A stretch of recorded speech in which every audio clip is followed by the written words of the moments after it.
G'day Eagles fans, welcome back to True Eagle. I said I would be able to do either a list management video this week or a preview for the Giants game. As it happens, I only have time for one.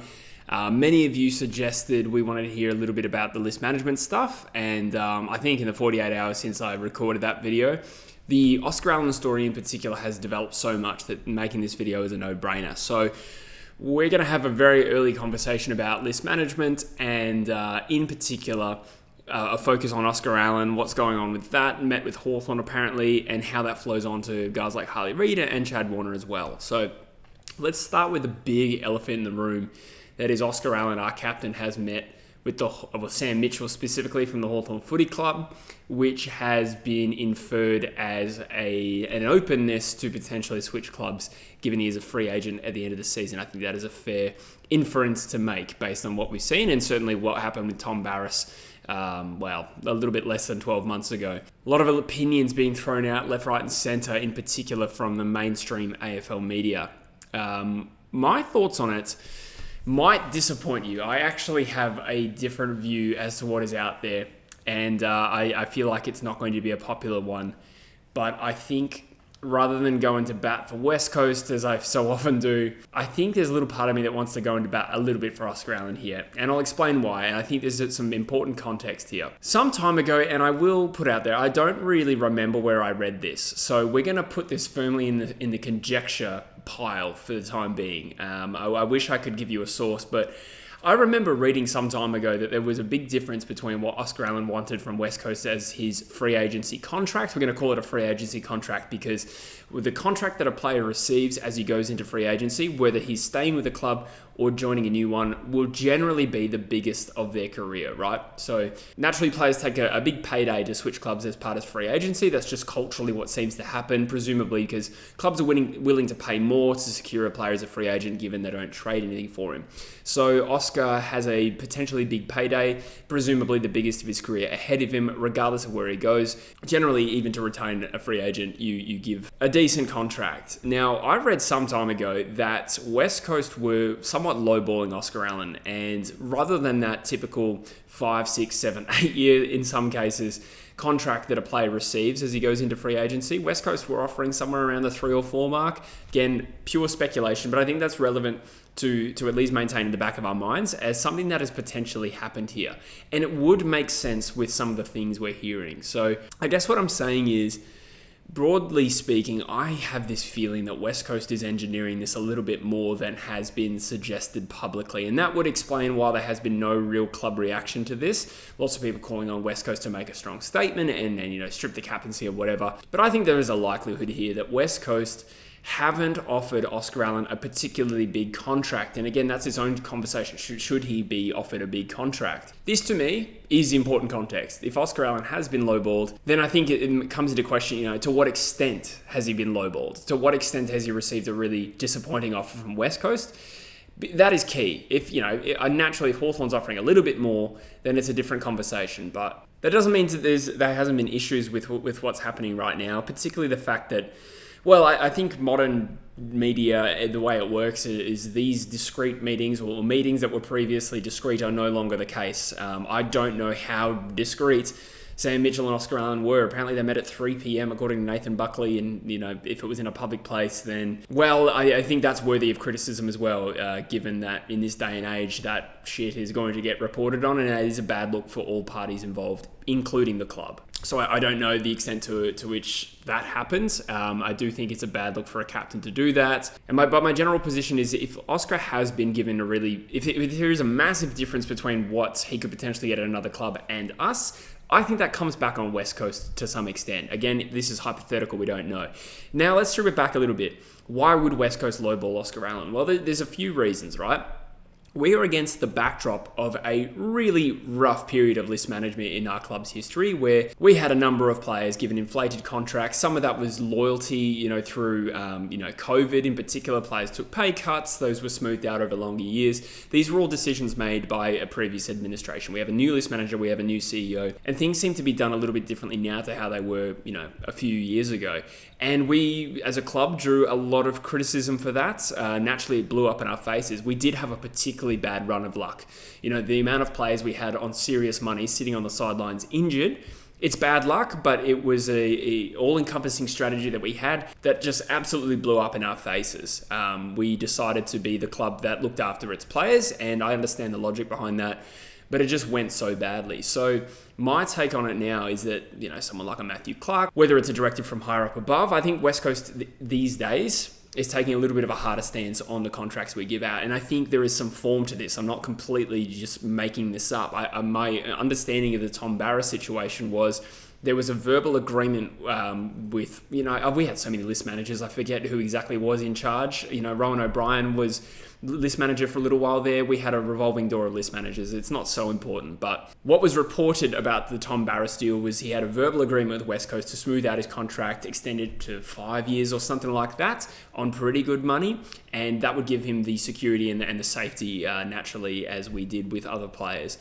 As it happens, West Coast, under a new administration, thought, well, that doesn't really align with what we need right now. And I think that is justifiable to some extent.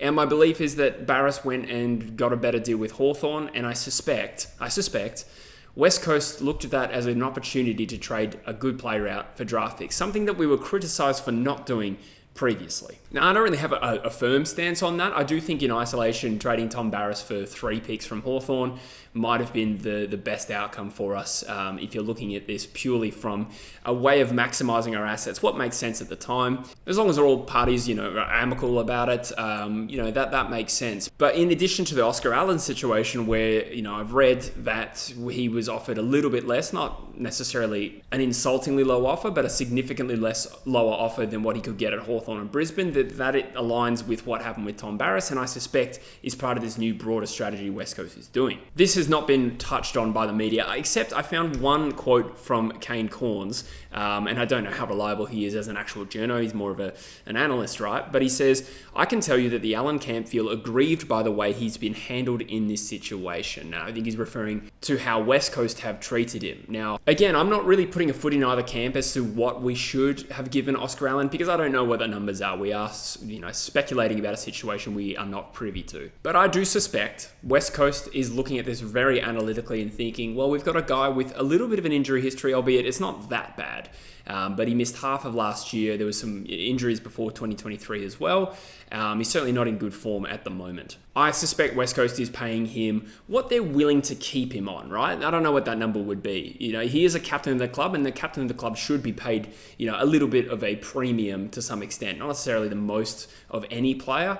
I've no experience with dealing with, player contracts or anything like that, but there should be some sort of extra money for a captain. You've got to look after a captain to some extent. Loyalty is a two-way street. But my suspicion is West Coast has set the price that they're willing to keep Oscar Allen at. And the important context as well for those who may not follow, how list management works is, as a free agent, if Oscar Allen gets a big enough contract, which I presume he will, given he is a pretty damn good player on his day, again, out of form, I know, but I feel very confident he would get a good deal whether he goes to Brisbane or Hawthorn or whatever. Assuming it unlocks band 1 compensation, that to us right now is pick 2 in the draft. We'll get a compensation pick tied to our ladder position. We're currently 18th. I can't imagine us moving up the ladder too much. We might leapfrog someone like a Richmond if, they plateau. They have a win at the moment. So let's just say, maybe we finish second last. We'd have pick 2 and 3 in the draft as a result of losing Oscar Allen. So I do wonder, and this is a little bit of conjecture on my part, is West Coast saying, okay, for 4 years at $750K, I don't know if that number's realistic, we would be willing to keep you on, but we know that if you do go, we will get heavily compensated in a football landscape where we've got Tasmania around the corner. West Coast is widely regarded to not have a lot of young talent, which is probably a little unfair, but maybe, not the same draft access as someone like a North or a Richmond have had in recent times. That is my suspicion of the way this is playing out, and it's been completely missed by the reporting. It's very much, Oscar Allen is the devil for turning his back on us. Now, that doesn't mean that there's no criticisms to be made. I do acknowledge and agree with the fact that it is a bad look for a captain. Could he have done this more discreetly? Possibly. Is this going to have an impact on the playing group? I do think that is very realistic here. And you know what? I do think that comes back to the club if I'm correct in suspecting that he has been lowballed to some extent. It is very different if we are offering him a very lucrative contract here and he is looking to simply join a club that is more likely to win a flag over the next 6 years. That is a little bit different. I think the burden of loyalty probably is a little bit higher if you are a captain. I do agree with that. My gut feeling is that's not what's happening here. Now, we have heard that Oscar Allen would like to go play for a team that's in the premiership window, or, he wants to taste success, but that might be an additional factor in addition to the money he's likely to be chasing as well. So that's where it sits for me in summary. I do think the hidden factor is here that I think West Coast is probably preparing for the possibility that, it might be better for the club if Oscar Allen leaves. Not necessarily my view, but there is some genuine benefit to us from a list management point of view if he does go. And West Coast is... I don't know if it's just true of our club, but it feels that way, and maybe every supporter feels like this, but I feel like West Coast gets slaughtered for whatever they do. It's a damned if you do, damned if you don't kind of club. We got heavily criticised for paying lucrative contracts, overinflated contracts to players that just simply could not fulfil their end of the bargain due to injury and a variety of other things. Some of them just lost form. And now if we're drawing a line in the sand saying, no, you'll get paid what you're worth, but if you want to leave, we'll get something out of it. I'm sure that is something that we would get criticised for. We get criticised for splitting the pick and missing out on Harry Sheasel and getting Jimby and Hewitt. And then the next year not doing that with Harley Reid, and somehow we got it wrong in both calls, whatever. But let me know in the comments, what do you think is the best outcome here? I have seen a lot of turning on Oscar before this unfolded. There's been a lot of turning on Oscar Allen, calling him I've seen a lot of names that I won't repeat, but just a general turning on one of our players that has been pretty damn good. 2 years ago, kicked 53 goals. We were all stoked. With the player that Oscar Allen was. Last year he missed half a season, and I thought his back end of the year wasn't that bad for a player that was clearly underdone. Kicked 5 against North Melbourne and won us the game, basically. Poor start to the season for sure, but I think the backlash has been a little bit disproportionate. I think we're playing terribly as a team. But I like loyalty in footy, which is probably deeply ironic considering my stance in this particular video, but I do think it goes two ways, and I do think we need to show some loyalty to Oscar Allen. If West Coast, values him as a player and really wants to keep him, then we do need to show a little bit of that faith and offer a contract that is acceptable to him. So what do we do with this, which is an interesting one? Like I said, the lack of public response by Don Pike, who has been interviewed about it, and the club generally, does imply to me that West Coast is unwilling to publicly, criticise a player that I suspect they're probably lowballing a little bit. I think they are prepared for this. I think they've prepared for the eventuality that this was going to go down this path. It is definitely a bad look for the club, and I do think there is the uncomfortable truth that it's a bad look to the playing group. Lots of criticism of, what would Harley Reid think of this? His captain is, making moves to potentially get out of the club. I agree with that. I think that is potentially a real big problem. Upon whom that responsibility really sits, I think is a little grey, to be honest. To some extent, Oscar is responsible for it being leaked. To some extent, I'm sure there was a better way to meet with Sam Mitchell. I don't really judge him, given that I think that a player has every right to explore the best outcome for his career. These careers aren't long, and yes, they're paid a lot, but if my mate was in the situation of Oscar Allen and it was a choice of, several $100,000 a year, which I suspect is going to be the case here, I would advise my friend to consider all options. And that is all that Oscar has done so far. He's just met with someone. But if my suspicions are right here and that West Coast is sort of letting this happen, then that kind of comes back on the club, and they are, in turn, responsible for the impact it's going to have on the playing group. As for Harley, I expected that to take up a little bit longer in this video, but the Oscar Allen thing has been very prominent over the last 48 hours. Look, I have seen things that suggest, I can't remember who it was. I think it was Tom Morris reported, it was definitely in the last week or so, that rival clubs believe Harley is absolutely gone. I suppose my view is that 6 months is a long time in footy, and even if Harley is miserable right now, and that is kind of the way it feels like he's unhappy. Maybe miserable is a bit strong, but it feels like he's not having a lot of fun out there, and his head could be turned, and he is, undoubtedly going to get $2 million contracts from, well, that's what's been reported. He's getting $2 million contract offers or something like that. How he's feeling in round 3 is not so much a problem. There is a burden, an onus on us to be able to sell a future to Harley. And if this season is a car crash, and it feels like it is going to become that, absolutely it does feel like that. If this season is a car crash, this could completely blow up in our faces. There's a chance that we lose Harley, we lose Oscar Allen, and we don't get Chad Warner. I am not ignoring that possibility, and I think that would be a disaster. But I haven't lost all hope that just because Harley, even hypothetically, if Harley has decided he's leaving at the end of the year, it really only matters how he feels in August, September, and particularly October of this year. Chad Warner and West Coast will be an interesting watch here as well. And I do think these things are interlinked. I think West Coast is still going to try, naturally, to get Chad Warner.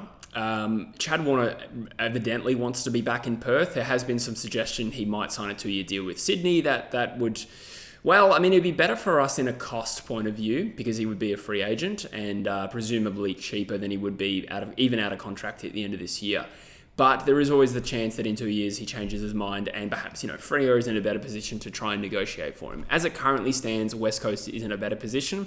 And there's also the Harley Reid element. Does getting Chad Warner help our chances of selling a future to Harley Reid? I would suggest quite strongly yes. But does Chad Warner balk if Oscar Allen walks out the door? If Harley Reid demands to leave, does Chad Warner balk and stay at Sydney? That is entirely possible. It is also entirely possible that we end up with all three players, which is definitely my preferred result. Is West Coast preparing for the future potentially of Harley Reid, Chad Warner on the list next year, and pick 2 in the draft as a result of Oscar Allen leaving, and we use that pick 2 potentially as part of a Chad Warner trade, but I don't think it would cost us, say, pick 2 and 3 to get Chad Warner. So let's say we hold one of those, draft the best available midfielder. It's hard to argue that that isn't the best thing this list could do right now. It comes into the question, loyalty and maintaining an established list of key players that are buying in and able to help us be competitive going forward. And that is the argument for keeping Oscar Allen. So let me know in the comments what you think. It makes me a little bit uneasy that we might let Oscar Allen go, to be honest. And if there is a flow-on effect where it makes it more easy for other players, namely a Harley Reid, to walk out the door, it does make me nervous. At the moment, West Coast is a hard sell, and that is a product of our own doing. But, first 3 rounds last year, I remember quite well. Before the Gather Round Sydney game, we looked terrible as well. And certainly, I think I personally was sort of patient, but I do remember the media swell about how diabolical we were. And then over the next 6 weeks, we played really good footy. Now, we were awful again after that, but history doesn't need to repeat itself exactly. I'm just making the case that things can click into gear unexpectedly sometimes, and we may still have a better season than last year. I'm not necessarily convinced that we're going to be absolutely terrible, but if we are, there will be some list management costs to bear, in my opinion. So let me know in the comments what you think, guys. What should West Coast do with Oscar Allen? Personally, stripping the captaincy, I think, is going to be a bad look, and I think would just cause more disruption and more distraction for the players that really just need to focus on their opponent this week and every other week. I suspect West Coast won't do that, and I suspect partially because they are a little bit culpable for this becoming a thing. In my personal opinion, again, I have speculated a lot in this video, but I think there is a lot of logic to this speculation. I don't really believe that Oscar Allen has been offered a massive lucrative contract from West Coast. I think there is a very strong likelihood that he can get a lot of money elsewhere. And I think my suspicion is that West Coast might be quite open to the possibility of him leaving. That's the uncomfortable, awkward thing that I think is happening in the background here.